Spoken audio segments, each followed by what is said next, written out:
Hello, friends. Good to be with you as always. 2020, of course, has been, I guess I would call it a serious year. We have had and still are in the midst of a global pandemic. There have been profound issues related to race and justice and mercy in our culture that we are still trying to discern how best to move forward with.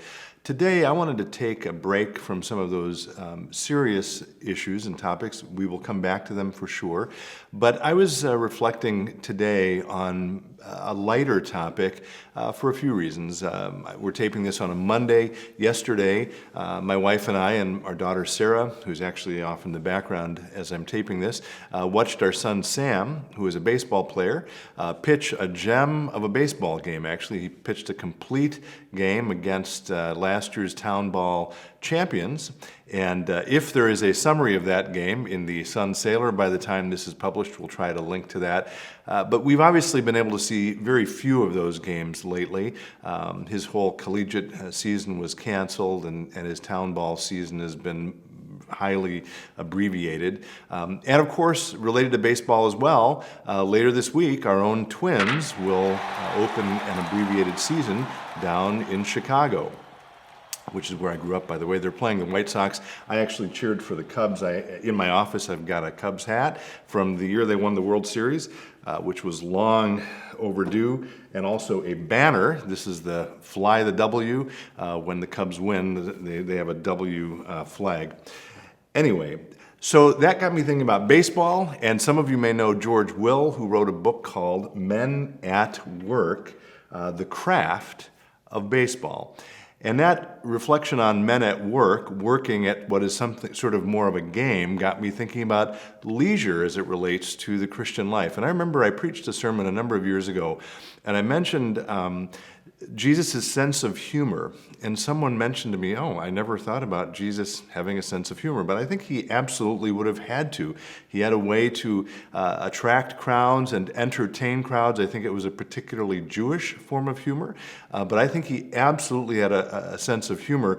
And that suggests that maybe we take faith seriously in some of the wrong ways at times. We think it's heavy or oppressive, or that we always have to be serious. And I think this issue of play or leisure, which is connected to baseball, is worth just reflecting on briefly today. So I want to say just a few quick words about it. The first is just biblically, if work were the most important thing, contrasting work with play, then you would think there would be some kind of commandments about work. And when you think about the 10 commandments, of course, are there any commandments about work? There's one, and what does it tell us? To stop working, to rest, to take Sabbath, which may be God's instinct that as human beings we tend to overwork, and we need to be reminded to play, to have leisure. So again, biblically, at least as it relates to the 10 Commandments, there's a command not to work, but to cease from working. I might ask us all, how well do we follow that command? We might want to think about that. And then a couple of quotes. These are from very famous theologians over the centuries.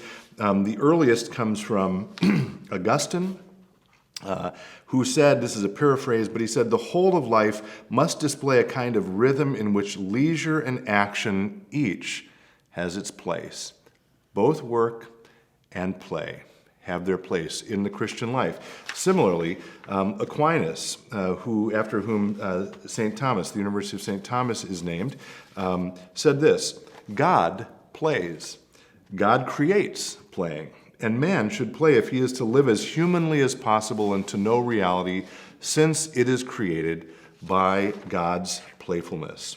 Another way of saying it, this isn't from a specific individual, but this is sort of a consensus of Christians through the centuries, that the good life must contain elements of both work and play.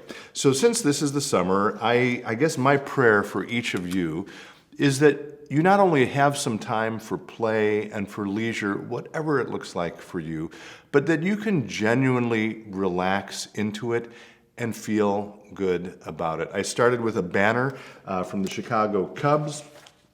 I will conclude with a banner from another place that is dear to my heart. This is the University of Notre Dame, and as I've mentioned before, I realize when I mention Notre Dame that may make some people upset, but it seems like an appropriate challenge for each of us today, and this is another banner. It actually hangs in the closet of my office, but it reminds us to play like a champion today, and I pray that you will. Thanks as always for being with me. I hope you're well, stay in touch, and God bless.